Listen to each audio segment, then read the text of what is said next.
palavra a vereadora Estela Balardi. Muito obrigado. Eu quero trazer alguns dados que eu acho que são importantes para o nosso debate.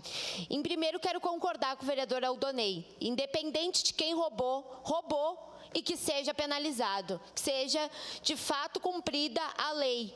Porque a gente não pode aceitar nem do lado A, nem do lado B. Mas aqui a gente houve muitos vereadores enchendo a boca para falar em relação ao governo Lula. Mas se a gente pesquisar o ranking dos partidos mais corruptos, a gente tem na liderança deste ranking o PP.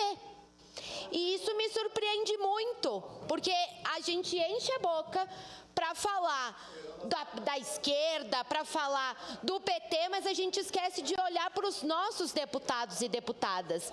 A gente esquece de olhar para a nossa casa, para dentro da nossa casa. Porque é muito mais fácil a gente julgar, apontar os dedos para os outros, do que a gente olhar para si próprio.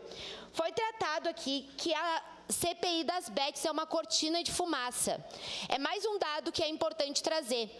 Apenas são poucos os deputados de esquerda e 10, a maior parte dos deputados que compõem a CPI das bets são de direita. Questão de ordem, presidente. Só um minutinho, vereadora Estela. Pois não, vereador Bortola. Artigo Qual artigo? 136, parágrafo 1º, retirada dos anais, porque a vereadora está imputando o crime sem trazer provas. Não vou retirar, tem as provas, eu posso fazer a pesquisa Presidente, aqui. Obrigado. pela ordem, presidente. Eu também uso do mesmo artigo do vereador que pediu, que se ele afirma aquilo que ele falou do Carlos Lupe, que ele é acusado de corrupção. Obrigado, Ele é corrupto, aliás. Obrigado, vereador Rafael. Eu gostaria que se ele permanece nos anais... Sim, aquilo que ele duas falou. questões de ordem. Vereadora Estela disse que não retira dos anais a afirmação que fez. Vereador Bortola, o senhor retira dos anais da sua fala a afirmação... Não retiro, mantenho, presidente. Beleza. Segue em declaração de voto, vereadora Estela Balardi. Eu peço só, presidente, eu peço anuência, só no final da sessão que seja assinado e degravado, porque eu vou enviar para o ministro, para o presidente do partido, Carlos Lupe, para tomar as devidas providências jurídicas. Obrigado, sim, vai ser disponibilizado. Segue, vereadora Estela Balardi.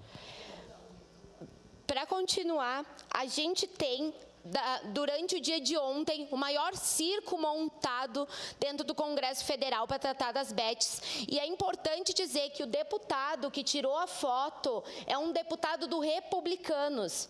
Então, aqui, a gente fala muito de A ou B, mas esquece de falar de dentro da sua própria casa. Votarei favorável para reafirmar o compromisso que as investigações sejam feitas, investigações essas que começaram com muito orgulho no nosso governo, no governo Lula. Muito obrigada. Obrigado, vereadora Estela Balardim. Solicito às vereadoras e vereadores que registrem seus votos.